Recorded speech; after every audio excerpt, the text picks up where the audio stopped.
जुजले के संस्थापक किशोर कोडवानी ने द नेशन टाइम्स से खास चर्चा कर सिंधी समाज में सामाजिक सरोकार को लेकर बनाए गए और सिंधी समाज के हित में चल रहे मध्यस्थता केंद्र को लेकर विस्तार से चर्चा की।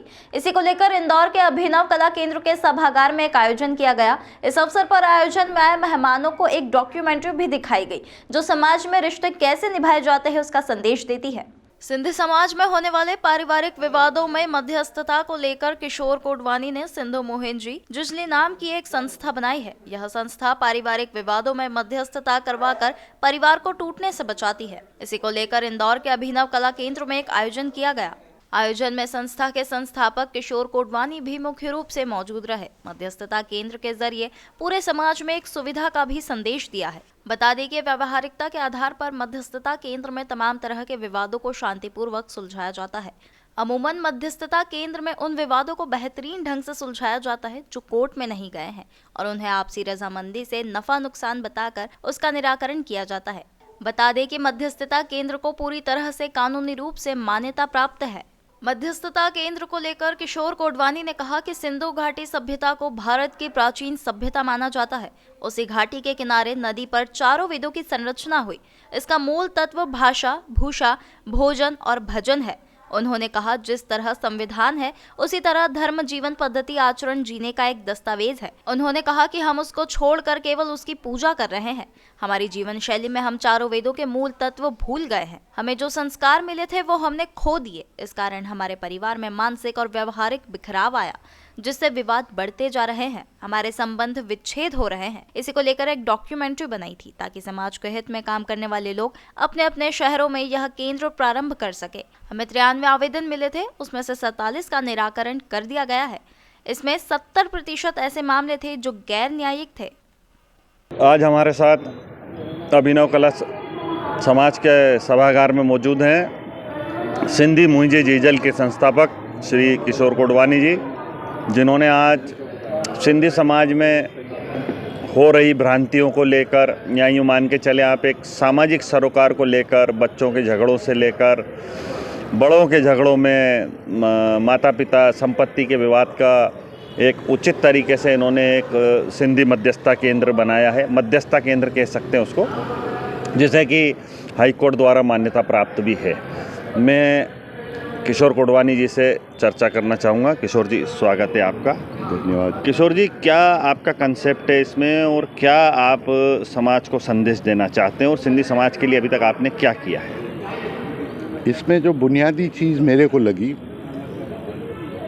सिंधु घाटी की सभ्यता को भारत की प्राचीन सभ्यता मानते हैं। उसी घाटी के किनारे नदी पर 4 वेदों की संरचना हुई, जिसका मूल तत्व जो है भाषा, भूषा, भोजन, भजन।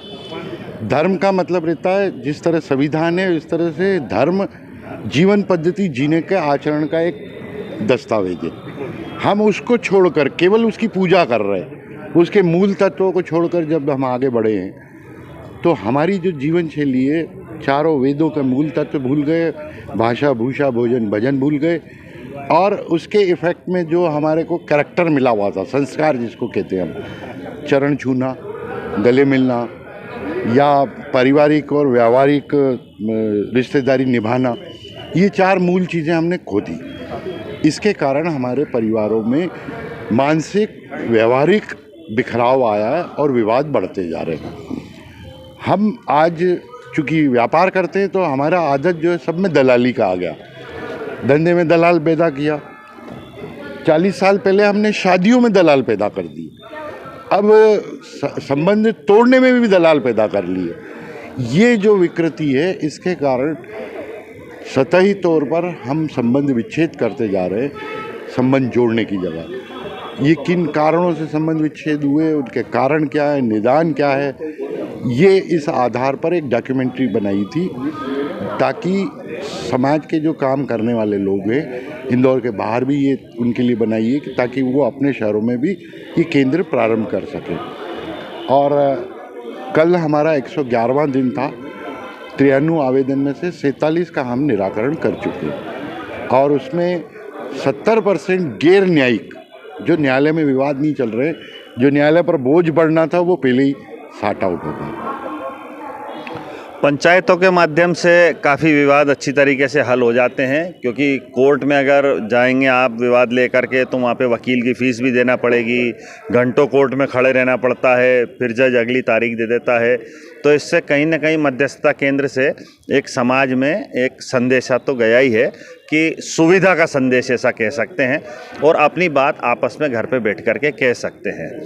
तो क्या जितने अभी तक आपके पास समाज वाले लोग आ रहे हैं, जैसे आपने बताया कि 47 प्रकरण आप निराकरण कर चुके हैं, तो क्या 47 के 47 मतलब अपनी मर्जी से ही निराकरण हुए कि आपने जिद जबरदस्ती से भी करना पड़े? हमारा काम रहता है कि व्यवहारिक, कानूनी और संस्कारित जो परंपराएं और व्यवहारिकता को ज़्यादा महत्व देते हैं, उस आधार पर दोनों पक्षों को मेंटली प्रिपेयर करते हैं कि किस तरह से आपको आर्थिक हानि होगी, किस तरह से आपका समय निकल जाएगा।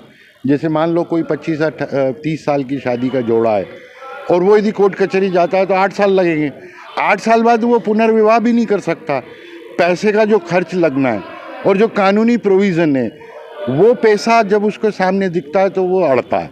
कानूनी अधिकार इतने महिलाओं को मिल गए कि वो समझौते की स्थिति नहीं बनती, उनको मानसिक समझाना पड़ता है कि आप 7 साल लड़ोगे, बीमारियां मोल लोगे, खर्चा करोगे, आज जो लेन देन होकर आपका समझौता होकर ख़त्म हो सकता है उसको निभा लो। तो वो मानसिक धरातल बनाने का हमारा रोल रहता है। जब वो दोनों पक्ष सहमत होते उसको समझौते लेख में कन्वर्ट किया जाता है, जिस पर डिक्री कुटुंब न्यायालय देती है और संपत्ति के विवादों में जिला न्यायालय देती है। ये हमारे साथ थे किशोर कोडवानी जी, जिन्होंने बताया कि समाज में किस तरीके से विकृति को दूर किया जा सकता है। समाज के कम खर्चों में भी हम लोग समाज में काफ़ी कुछ आगे कार्य कर सकते हैं। वकीलों के चक्कर, वकीलों को पैसे देना, इसके अलावा आप देखें तो कोर्टों के चक्कर खाना, दिन भर वकील के यहाँ पे आज टाइम नहीं है, आज ये नहीं है, इन सब से बचाव का एक ही तरीका है कि अगर आपके यहाँ पे कोई भी समाज में विवाद या मध्यस्थता की अगर आपको ज़रूरत है तो आप इन मध्यस्थता केंद्र को अपना सकते हैं, जिसे कानूनी रूप से पूरी तरीके से मान्यता प्राप्त है। इनके लिखने के बाद या इनकी सलाह के बाद या इनके पत्र के बाद आप कहें तो जिला कोर्ट भी एवं हाई कोर्ट भी उसको प्राथमिकता देते हुए का फैसले करती है। मैं कमल कस्तूरी, अजय सालवी के साथ द नेशन टाइम के लिए।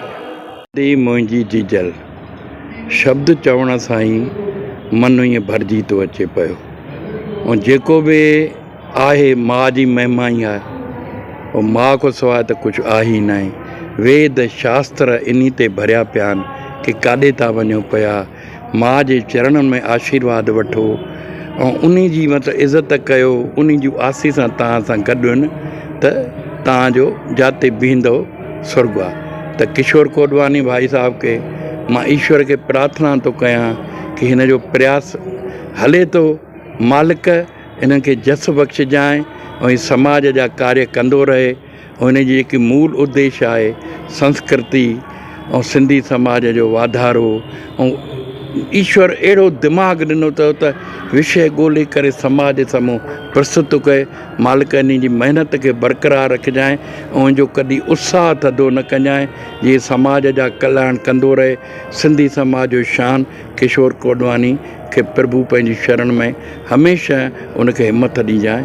जय झूलेलाल। किशोर कोडवानी जेको कमु करे रहिया आहिनि सिंधी समाज जे लाइ, सिंधी पुराणी सभ्यता खे जिंदो रखण जे लाइ, पुराणियूं जेके असांजूं विरासतां असांखे सदियनि खां, हज़ारनि सालनि खां सिंधी समाज खे मिलियल आहिनि, उन्हनि खे जिंदो रखण लाइ जेके प्रयास करनि था, जेके कोशिशां करनि था, संगठन करनि था, सभाऊं कराइनि था, उन जे लाइ मां किशोर कोडवानी खे ॾाढी वधीक बधाई थो ॾियां ऐं उन्हनि खे शाबाशी थो ॾियां। बहरहाल सिंधी समाजजनों के लिए चल रहे इस मध्यस्थता केंद्र से कई परिवारों को फायदा मिला है और उनके घर परिवार टूटने से बच गए। इस केंद्र से एक यह भी फायदा हो रहा है कि लोगों को अपने कीमती समय और पैसे की बर्बादी से भी बचत हो रही है। इंदौर से द नेशन टाइम्स की रिपोर्ट।